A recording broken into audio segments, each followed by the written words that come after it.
देखिए 2 बजे का लगा हुआ है लिस्टिंग के लिए, मेरी भी रेट उसमें है। तो अब सुप्रीम कोर्ट ही तो संरक्षक है संविधान के, कस्टोडियन सुप्रीम कोर्ट ही है ना। तो सुप्रीम कोर्ट में जा रहे हैं, अब कानूनी पहलू हैं सारे, हमारे वकील पहुंचेंगे, सब देखते हैं क्या होगा। सवाल यह है कि कितना उम्मीद आप लोगों को, चूंकि उस कानून को बनाने में भी सांसदों की भूमिका होती है और बतौर सांसद आपने सुप्रीम कोर्ट में चुनौती भी दी है, हालांकि आप अभी विपक्ष में सांसद हैं। देखिए मायूसी तो कुफ्र है, अल्लाह की ज़ात से कभी मायूस नहीं हुआ जाता।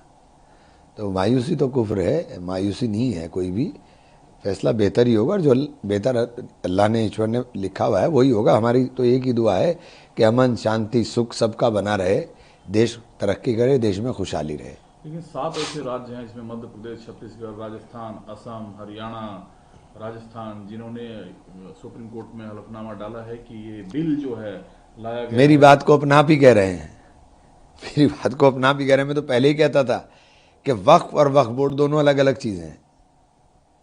बोर्ड जो है उसका प्रबंधन करता है, और वो प्रबंधन वक्फ बोर्ड का जितना शोर मचा रहे हैं वो तो सरकार का ही हिस्सा होता है। अब वो सरकार की पैरोकारी करने के लिए आ रहे हैं, तो आप खुद ही जवाब दे रहे हो ना। आप क्यों इतना शोर मचा रहे थे कि वक्फ ये कर लेगा, वक्फ ये कर लेगा? वक्त तो आपके अधीन ही है। अब वक्फ बोर्ड आपके, आप ही की वजह से आपकी पैरोकारी के अंदर आ गया ना, तो हमारे सवाल का जवाब खुद मिल गया। वो तो कह रहा है कोर्ट में के लिए है आप लोग। मैं भी तो यही कह रहा हूं।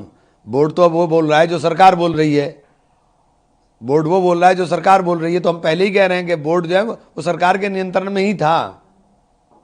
आप दूसरे के ऊपर मत फोड़िए, ठीक रहा, ये आप ही के नियंत्रण में था, आप ही के तो नियंत्रण में था, आप ही के नियंत्रण में आकर के वो बोल रहा है। अब उसे, जो आपने जमीन हड़पो योजना बनाई है, उसको अमली जामा भी वही पहनाएगा। तो आपका सीधा एक नया आरोप है कि वक्फ बोर्ड और सरकार आपस में मिली भगत तो होती है। पहले से ही है वो, कोई कोई नया नहीं है। कल को हम सरकार में हो, वो हमारी भी अधीन रहेगा। ये कोई ऐसी चीज नहीं है, ये कोई रॉकेट साइंस नहीं है साहब, आप समझिए। वक्फ जो है मुसलमान का धार्मिक कृत्य है, वक्फ बोर्ड उसके प्रबंधन का काम करता है। दोनों चीज़ें बिल्कुल अलग अलग हैं, दोनों चीज़ें बिल्कुल अलग अलग हैं। ये जो शोर मचाया जाता है, ये जो नैरेटिव बनाया जाता है, आज कहाँ गया आपका नैरेटिव? क्यों आ रहा है वक्फ बोर्ड? अगर वक्फ बोर्ड के पास इतनी शक्तियाँ थीं, इतना ताकतवर था, इतना सब कुछ था वक्फ बोर्ड के पास, तो आपकी पैरोकारी करने क्यों आ रहा है वक्फ बोर्ड? तो ये वो जो इतना स्वायत्त था अगर। ये जो बिल है ये वक्फ बोर्ड को दुरुस्त करने के लिए है या जो धार्मिक ये आयोजन तो आप बता रहे हैं ये जमीन तो के लिए? ये तो ध्वस्त करने के लिए और नफरत फैलाने के लिए है। ये ज़मीनों के जो खुद लोगों ने कब्जाई हुई हैं, उनको लीगलाइज करने के लिए रास्ते खोल दिए उनके लिए, कि वो रास्ते खुल जाएं उनके लिए। ये तो हर जगह जहाँ झगड़ा ना हो वहाँ झगड़ा खड़ा करने के लिए रास्ते खोल दिए। इनको सिर्फ झगड़ा करना है, इसके अलावा कुछ भी नहीं है इसके अंदर। तो आपका कहना है कि जो जमीन ऑलरेडी कब्जा करने के हाँ, लिए तो ली आप गई है। बताइए, लिमिटेशन की आपने सिम हटा दिया है, तो अब वो एडवर्स पोजीशन में जा सकता है। ये उसका कानूनी राइट है, ये उसका अधिकार है, वो जा दूसरा सकता है।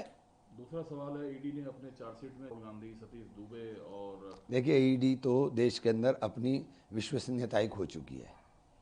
ईडी की सारी कार्रवाई, ईडी की सारी कार्रवाई जो है हम पर ही होती है।